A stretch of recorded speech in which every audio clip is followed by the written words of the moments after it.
What's up, guys? So in this video, I'm going to talk about how to invest in cryptocurrencies for beginners if you're a complete newbie to the cryptocurrency market. This is a very important video, especially for you guys out there that just got involved in crypto or are curious about crypto, you think it's a scam.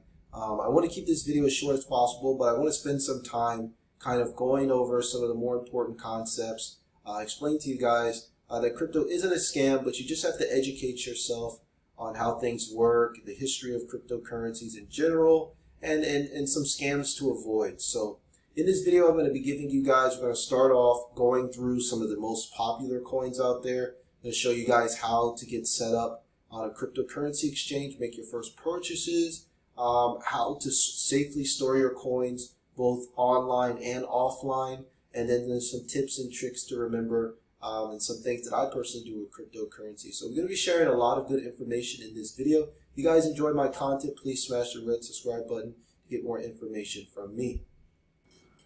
Okay guys, so where I like to start off when I'm dealing with cryptocurrencies, and I recommend most beginners start off, is coinmarketcap.com.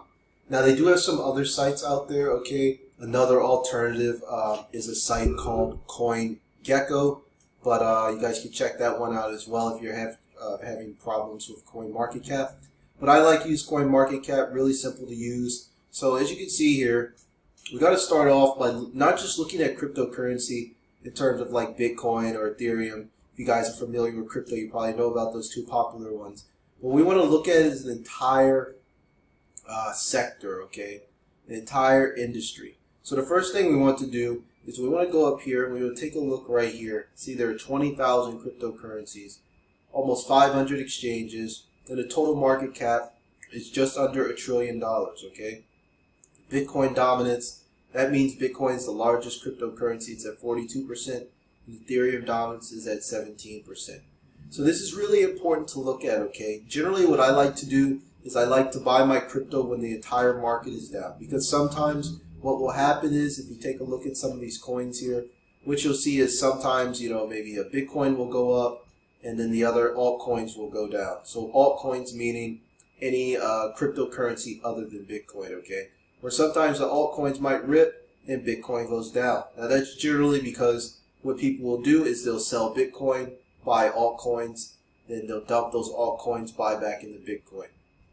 So it's just an interesting thing that sometimes you just want to look at the overall market. And the overall market for crypto, as you guys are, when I'm recording this video, it's been absolutely crushed. So for me personally, this is a great time to buy. This is one of the reasons why I'm making this introduction video for you beginners out there, so you understand that if you're looking to get interested in crypto, you definitely want to start getting a lot of interest when people are scared, when people are fearful. So we're going to talk more about that a little bit in the end of the video, about the fear and greed index. But right now I just want to give you guys an overall rundown of the crypto markets. Okay, so starting with the most popular cryptocurrency is Bitcoin. So if we take a look at Bitcoin, Bitcoin right now is trading at $21,400 with a total market cap of $409 billion. Now take a look at the circulating supply. The circulating supply is 19 million with a max supply of 21 million coins. So Bitcoin is the oldest and the first cryptocurrency out there. It was started by an anonymous coder called Satoshi Nakamoto. He wrote the original Bitcoin white paper. You guys can check that white paper out. I'm going to link to it in the description below. But basically it talks about the meanings to create a peer-to-peer system of exchange online that's kind of outside of government control and banking control. So that was like the basis of cryptocurrency. That's the original cryptocurrency. It's the oldest one. So it's one of the reasons why a lot of people kind of gravitate towards Bitcoin, simply because it's the oldest, it's the longest running, and it has a very, very low supply, okay? So let's dig a little bit deeper into Bitcoin itself. Now, Bitcoin itself has a very low supply compared to most other coins. There's only 21 million total coins, okay? Max supply is 21 million. Now, what happens with Bitcoin is every 10 minutes, new Bitcoin is introduced into the system through the act of mining, okay? So miners, they simply go out there, they hook up these computers to solve these complicated computations, and then some Bitcoin is awarded. So right now, the block reward, I think it's like 6.25 Bitcoin every 10 minutes. And then every 4 years, that amount of supply gets halved. But usually the inflationary rate of Bitcoin is like 1 to 2% a year max, okay? Not a lot of Bitcoin is hitting the market. And as you can see, there's only 21 million Bitcoin available. So this is the oldest one, okay? So then now, let's go back. Let's take a look at another popular one, which is Ethereum. So Ethereum is a little bit different.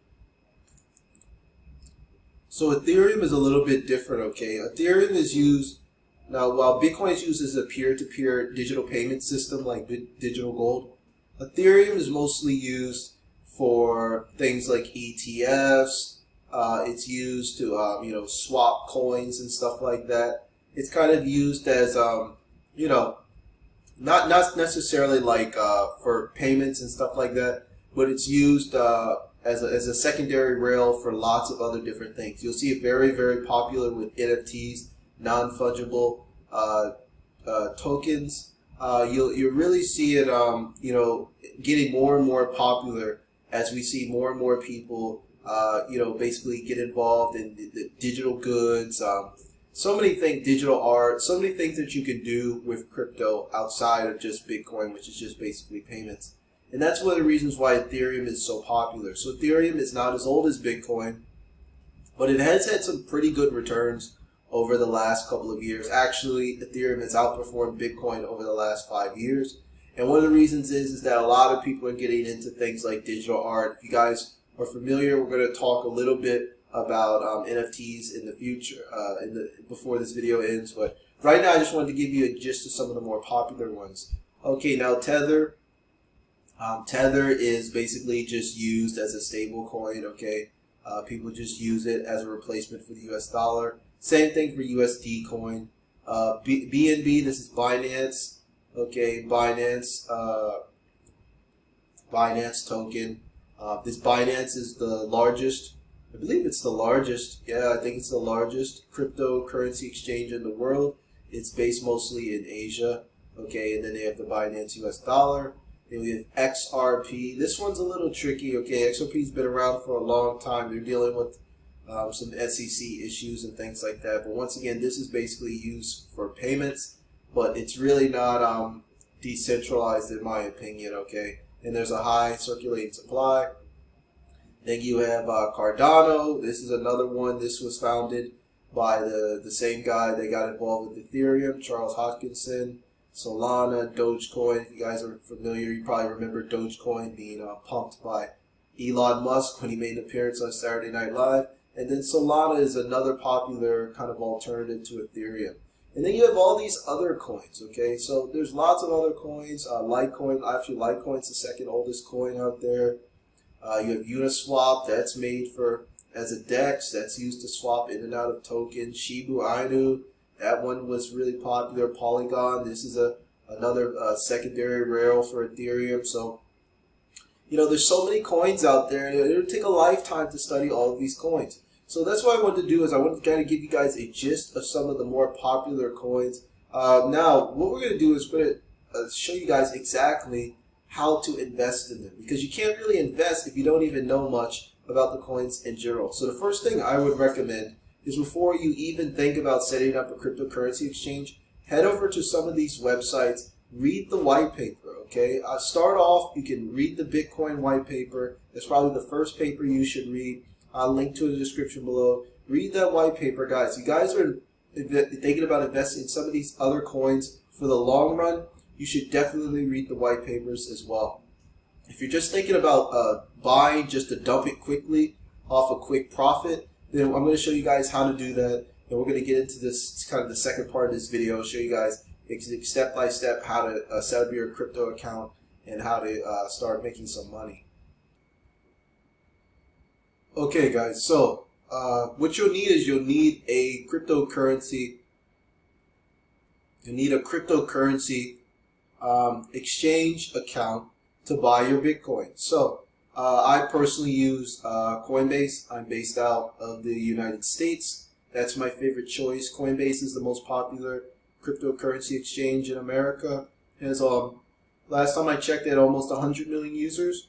Okay, if you guys are based somewhere else in Europe or Asia, you can obviously try out an alternative like Binance. Okay, Binance is a pretty good alternative as well. These are the two most popular ones. And right now, with a lot of cryptocurrency exchanges that are kind of going under, I would say, I would probably right now, if you're just getting started, Binance has around 90 million. Yeah, so basically just as many users as Coinbase. I would probably stick more towards to either Coinbase or Binance just to play things safe, because we've seen a lot of brokerages and crypto exchanges going under recently. So no reason to take too much risk. But right now, as you can see in Coinbase, okay, so Coinbase, you can trade not every single crypto that you'll see here on CoinMarketCap, but you can trade quite a lot of them, okay? The most important thing is you can trade the popular ones, obviously, Bitcoin, Litecoin, Ethereum, you know, most of the most popular coins. So one of the cool things about Coinbase is that they recently just merged Coinbase Pro and the regular Coinbase, so now you can trade, you know, with low fees on regular Coinbase. Now you don't need to have a separate application. I've been using Coinbase for years now. I buy 100% of my crypto there. I did have a little bit of money on Voyager and Celsius, but I basically put, you know, most of my trading volume goes into Coinbase. I haven't had any problems, so you know, basically just load up your money. You can deposit funds via wire transfer, bank account, credit card, debit card, PayPal. Pretty simple, straightforward. You load up money on your account, and then you open. So if you guys don't already have a Coinbase account, obviously you click the referral link in the description below. You get $10 in free Bitcoin. If you sign up using my link, all you got to do is head on there, get you guys an account, and then you can simply go on here very easily. You can buy or sell whatever cryptocurrency you want. You just sit down here. You can select whichever crypto you want to purchase. And then make sure you're in advanced trading, okay? As you see here, advanced trading. So you're not paying the higher fees, because if you do the regular Coinbase, the fees are going to be much, much higher. I believe that advanced trading, it's only half a percentage fee. But if you're buying through the regular Coinbase, like the simple Coinbase trading, your fees are probably going to be like 2 or 3%. So if you want to spend less money on your crypto, be sure to use the advanced trading.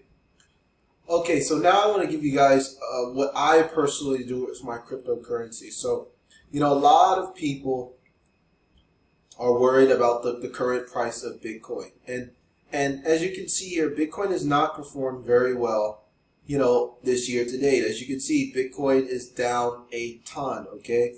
It's been absolutely crushed.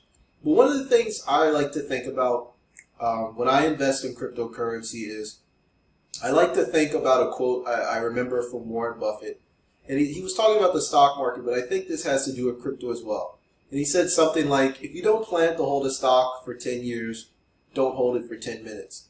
And that really resonates with me, because when I buy cryptocurrency, I'm not buying it, you know, to get rid of it the next day or even the next week or even the next year.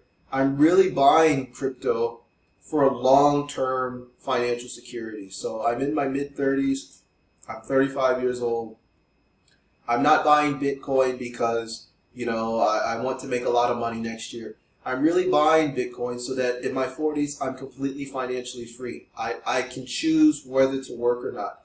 And that for me is my long-term goal, okay? You know, I watch my parents, you know, my parents did pretty well with money, but they weren't able to retire early. They had to constantly, you know, look for jobs and higher pays and stuff like that. And my mom ended up, you know, retiring in her late 60s. And that's nothing wrong with that.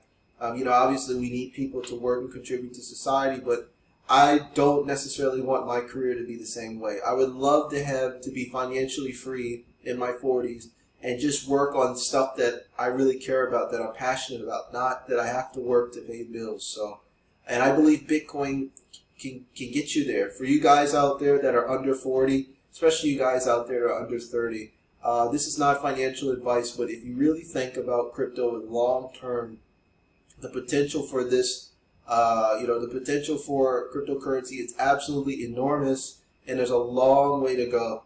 So, Bitcoin itself is like 13 years old, and most of these other cryptos are so young. So there's just so much potential behind it. I really think that a lot of great things are going to happen in cryptocurrency in the next few years. So now let's talk a little bit about some trading strategies, okay? So me personally, I'm a Bitcoin hodler, okay? Now some people, what they like to do, as you can see here, you can trade here.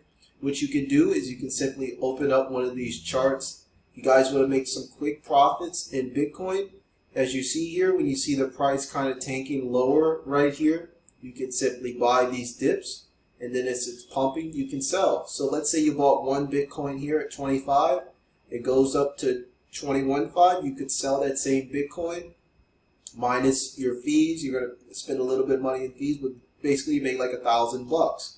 So those are some of the ways that people like to invest in cryptocurrency. They like to buy it and then sell it and take some profits. But for me, I don't trade in and out of cryptocurrencies like Bitcoin. I buy and I sell Bitcoin. I buy Bitcoin, I hold it for the long term. Now what I do is I do trade in and out of altcoins. So for example, an altcoin that I really like trading a lot is Decentraland, okay? I'm really bullish about the metaverse in the long run.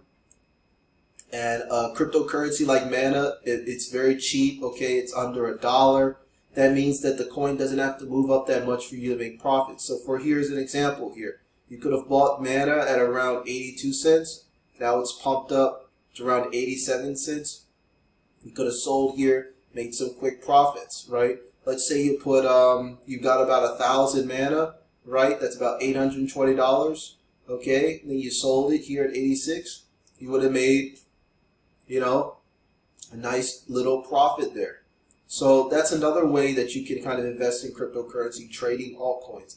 So when I trade these altcoins, I buy them low and I sell them higher. I always take my profits into Bitcoin. The whole goal for me is to save as much Bitcoin as possible. This is just my personal crypto strategy. So I trade in and out of altcoins, okay? So we're talking altcoins like Mana, Cardano, Litecoin is one, okay, Aave. Any of these altcoins that, are very volatile and move quickly, you can buy them low, right? Or even better here, buy it low here, sell it high there, okay? Take your profits into Bitcoin. So for example, let's say you bought Mana here. So you put about, let's say you got 1,000 Mana, you bought it here at $760. You sold it here at $860, you made $100. That's pretty good. For me, what I would do is I would take my profits into Bitcoin. So you made $100 profit minus some fees, okay, on Coinbase, for example. You're dealing with about $98 profit. Okay, what you could do here is you could take half your profits into Bitcoin. So you take $50, you buy Bitcoin, add to your Bitcoin stack. Or you could take the whole $98 profit, put the whole $98 profit back into Bitcoin, and then you'll still have your original $760, $758. So those are a couple strategies, but for me personally, I always want to be growing my Bitcoin stack over the long run because look how many cryptos there are, guys. There's so many cryptocurrencies. There's 20,000, okay? The truth is the majority of these cryptocurrencies will be worthless, okay? In the next 2, 3, 5 years, the majority of these cryptos will have no value. So you need to really, really be careful what you're holding long term. I like to make profits on these altcoins, but once I take my profit, I'm running for the exit and I'm putting my money back into Bitcoin. Even though Bitcoin is volatile, even though Bitcoin is down a ton, it's the oldest, it has the largest network, and it really did kind of solve the problem when it comes to dealing with fiat currency. So it's the safest one. If all crypto is going to crash, Bitcoin would probably be the last one to go. So, I really think that it's smart to take your overall profits into Bitcoin. So you need to really be careful when you deal with some of these other cryptocurrencies. Okay, so let's say now you've got your crypto in your hand. Let's say you maybe bought some Bitcoin, you bought some Ethereum, and let's say you bought some Cardano or something like that. Now, in the recent news, there's been a lot of cryptocurrency brokers and exchanges shutting down. They're basically insolvent. So we're going to talk a little bit about cold storage. Now, me personally, I believe in basically two types of cold storage, okay? Coinbase. I really trust Coinbase. I think it's one of the best exchanges out there. They do have a Coinbase vault. You can actually store your crypto in cold storage on their platform. Your coins are 100% offline. And then they also, you have the option to store your coins like on a Coinbase wallet or like a Trust wallet, something like that. So your coins are off the exchange.